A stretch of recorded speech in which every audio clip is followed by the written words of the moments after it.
శ్రీమాత్రే నమః. నా పేరు మురళీధర శర్మ. నేను హైదరాబాద్ పుప్పాలగూడ మణికొండ ప్రాంతంలో ఉన్న గోల్డెన్ టెంపుల్ వద్ద నివాసం ఉంటున్నాను.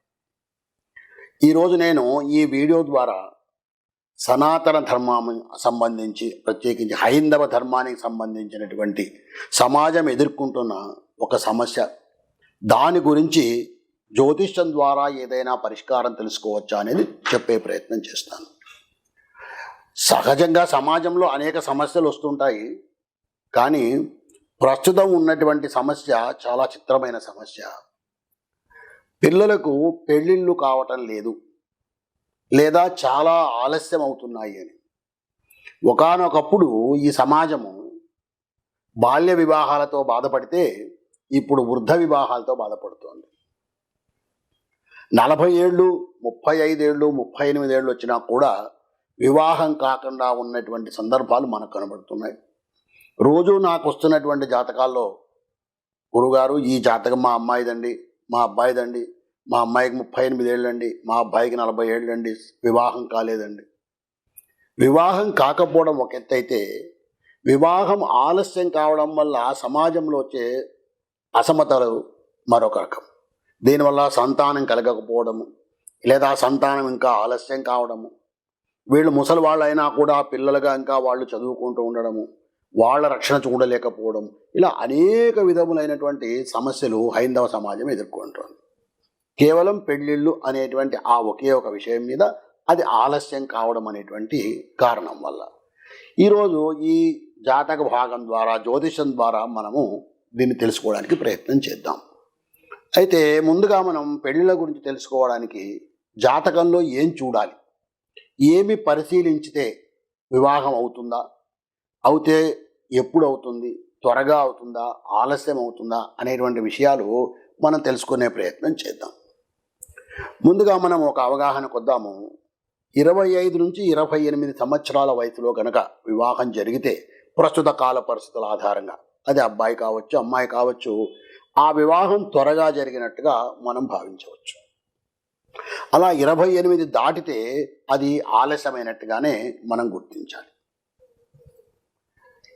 ఈ అవగాహనతో మనం ముందుకెళ్ళేటప్పుడు జ్యోతిష శాస్త్రంలో ఈ పెళ్ళిళ్ళు అనేటువంటి, వివాహం అనేటువంటి ఈ విషయానికి సంబంధించి ఏవేవి ముఖ్యమైన అంశాలు ఉన్నాయి అంటే, ముఖ్యంగా గ్రహాలు, గురువు, శుక్రుడు, కుజుడు, ఈ 3 గ్రహాలు కూడా చాలా అత్యంత ప్రధానమైనటువంటి పాత్ర వహిస్తాయి ఈ వివాహాల విషయంలో. గురువు, శుక్రుడు, కుజుడు. అలాగే రాసులు కూడా మనకు జ్యోతిష భాగంలో గ్రహాలు, రాసులు ఈ 2 ప్రధానమైనవి. గ్రహాలు గురు, శుక్ర, కుజులు ప్రధానమైతే, రాసులు సప్తమ స్థానం ముఖ్యంగా, అంటే 7వ స్థానం కళత్ర స్థానం అంటారు. అలాగే భాగ్యస్థానం 9వ స్థానం. ఇలా ఈ 2 మనకు ముఖ్యమైనటువంటి పాత్ర వహిస్తాయి. ఇవి కాకుండా మనకు గ్రహాల యొక్క ఉచ్చస్థితులు, నీచస్థితులు, శుభగ్రహాలు, పాపగ్రహాలు, గ్రహాల దృష్టులు, ఈ విధంగా అనేక విషయాల సమూహం మనము జాతకంలో పరిశీలించాలి. గ్రహాలు, రాసులు, వాటి స్థితులు, వాటిని ఎవరు చూస్తున్నారు, ఏ గ్రహం ఎలాంటి పనికి మనకు సహాయపడుతుంది అనేటువంటి విషయాన్ని గ్రహిస్తే తప్ప ఆ జాతకుడికి లేదా ఆ జాతకురాలికి వివాహం ఎప్పుడు అవుతుంది అనేది మనం త్వరగా తెలుసుకోలేం. ఇప్పుడు నేను స్థూలంగా కొన్ని విషయాలు చెప్తాను.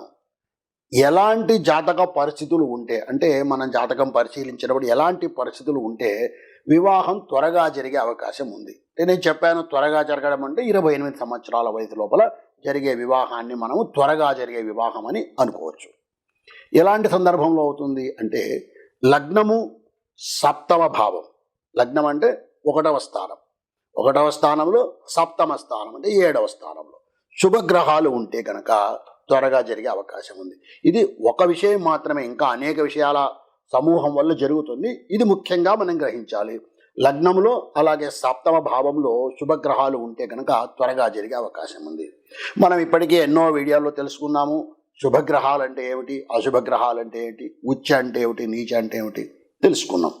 ఇక సప్తమాధిపతి పాపగ్రహాలతో కలవకుండా ఉండడం.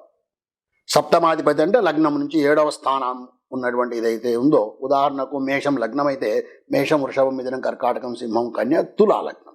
అంటే ఈ తులా లగ్నంలో ఎటువంటి పాపగ్రహాలు ఉండకుండా ఉంటే త్వరగా వివాహం అయ్యే అవకాశం ఉంది. ఇంకా సప్తమాధిపతి శుభగ్రహాల దృష్టి కలిగి ఉండడం. సప్తమాధిపతి అంటే ఇందాక మనం తులా అనుకున్నాము. తులారాశికి అధిపతి శుక్రుడు. ఆ శుక్రుడికి శుభగ్రహాల దృష్టి కనుక ఉంటే తప్పకుండా త్వరగా వివాహం అయ్యే అవకాశం ఉంటుంది. సప్తమాధిపతిగా సంబంధం లేకుండా శుక్రుడు బలంగా ఉంటే, అంటే ఉచ్చస్థితిలో కానీ, మిథున రాశిలో కానీ, తులారాశిలో కానీ, వృషభ రాశిలో కానీ ఇలా ఉన్నప్పుడు శుక్రుడు బలవంతుడిగా ఉంటాడు. శుక్రుడు బలవంతుడిగా ఉన్నప్పుడు కూడా త్వరగా వివాహం అయ్యే అవకాశం ఉంటుంది. ఇంకా శుక్రుడు, శని ఈ రెండు గ్రహాల మీద చంద్రుడి యొక్క దృష్టి లేనప్పుడు కూడా వివాహం త్వరగా అయ్యే అవకాశం ఉంది. నేను గ్రహ దృష్టులు అని చెప్తున్నాను.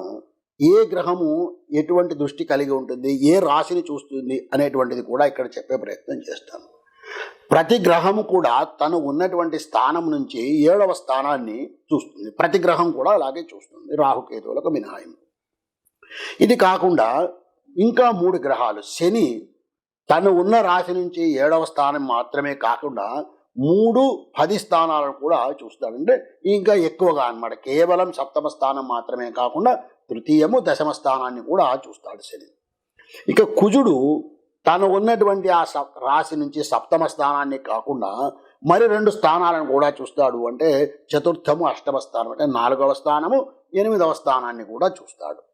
గురువు తాను ఉన్నటువంటి రాశి నుంచి, తను ఉన్నటువంటి స్థానాన్ని నుంచి 5, 9 స్థానాలను కూడా చూస్తాడు. అంటే 7వ స్థానం చూస్తాడు. అది కాక 5, 9 స్థానాలను కూడా మనకు చూస్తాడు. ఎందుకు ఈ దృష్టి యొక్క అవసరము ఏమిటి, దీని యొక్క ప్రాధాన్యత ఏమిటి ఇప్పుడే తెలుసుకున్నాము. శుభగ్రహ దృష్టి ఉంటే త్వరగా అయ్యే అవకాశం ఉంది. అలాగే చంద్రుడి దృష్టి లేకుండా ఉంటే శుక్రుడు, శని మీద త్వరగా అయ్యే అవకాశం ఉందని మనం తెలుసుకున్నాం. అందువల్ల ఈ గ్రహ దృష్టి అనేటువంటిది కూడా అవసరమవుతుంది. ఇప్పుడు మనము ఒక జాతకాన్ని తీసుకొని పరిశీలిద్దాం. ఈ జాతకుడు లేదా జాతకురాలు కన్యా లగ్నంలో జన్మించారు. ఈ జాతకుడు యొక్క గ్రహస్థితి ఏ విధంగా ఉందంటే, కన్యా లగ్నము, లగ్నములో శుక్రుడు ఉన్నాడు, వృశ్చికములో రాహువు, ధనుస్సులో బుధుడు, మకరంలో చంద్రుడు, కుంభంలో శని, గురువులు కలుసుకొని ఉన్నారు. మీనంలో 7వ స్థానంలో, లగ్నానికి 7వ స్థానంలో కుజుడు ఉన్నాడు. తర్వాత వృషభంలో కేతు ఉన్నాడు, మిథునములో రవి ఉన్నాడు. ఈ విధంగా ఈ గ్రహస్థితి ఉంది. ఈ జాతకుడు లేదా జాతకురాలు కన్యా లగ్నంలో జన్మించారు. ఇప్పుడు మనం పరిశీలించాల్సింది ఏంటి?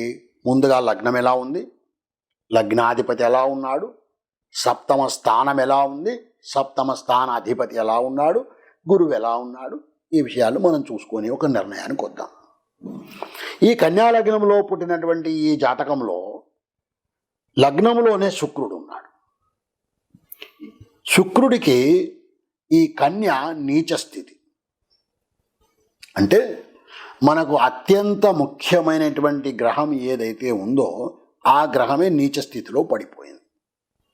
ఇక ఈ లగ్నానికి 7వ నుంచి కుజ దృష్టి కూడా ఉంది, పాపగ్రహ దృష్టి ఉంది. కాబట్టి లగ్నములో శుభగ్రహమే ఉన్నా కూడా, శుక్రుడు శుభగ్రహం ఉన్నా కూడా అది శుక్రుడికి నీచస్థితి కాబట్టి లగ్నం బలహీనమైపోయింది. దానికి తోడుగా కుజ దృష్టి కూడా ఉండడంతో లగ్నం ఏమాత్రం బలంగా లేదు. ఇక లగ్నాధిపతి బుధుడు, లగ్నాధిపతి బుధుడు ఎక్కడ ఉన్నాడు? 4వ ఇంట ధనుస్సు రాశిలో ఉన్నాడు.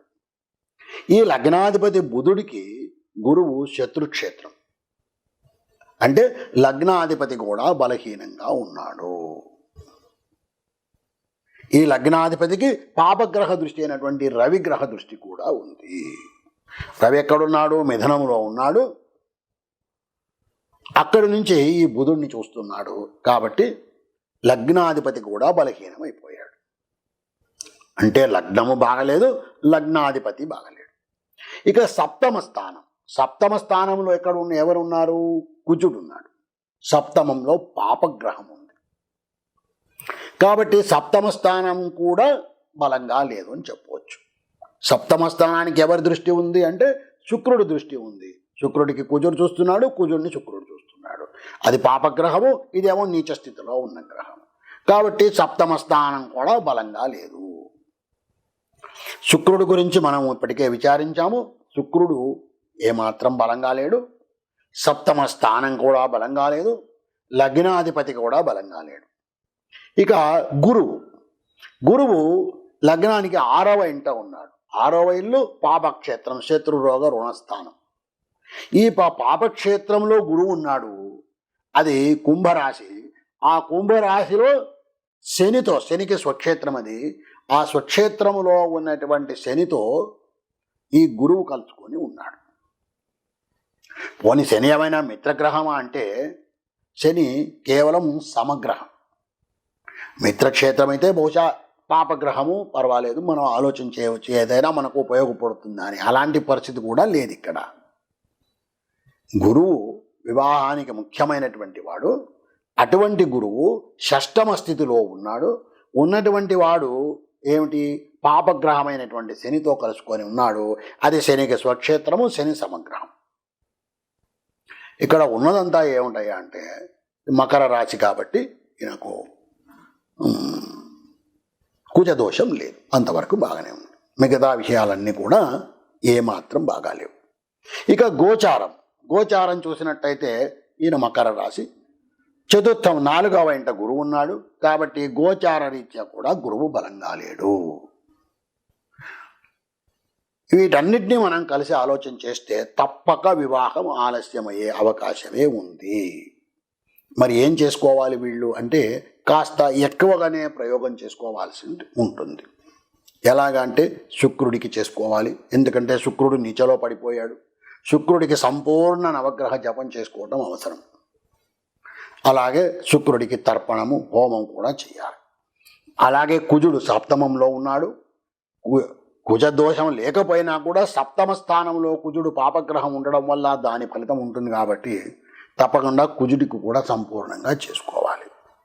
ఇక గురువు పాపగ్రహంతో కలుసుకొని ఉన్నాడు, పాపక్షేత్రంలో ఉన్నాడు. కాబట్టి గురువు కూడా పరిష్కారం చేసుకోవాలి. అంటే కుజ గురు శుక్ర గ్రహాలకు పరిష్కారం చేసుకున్నట్టయితే తప్పకుండా వివాహం జరిగే అవకాశం ఉంది.